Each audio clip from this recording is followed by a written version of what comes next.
I moved from Washington, I had to get rid of my Suburban, and I had all my radio gear in the Suburban, and so I've been looking around for a vehicle that has a big roof, so I've got a really good ground plane.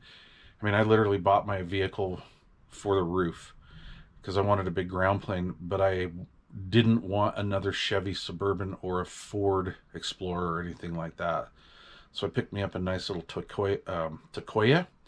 Toyota Sequoia, like really, really super, super minty with low miles. So I can't wait to start drilling holes into that.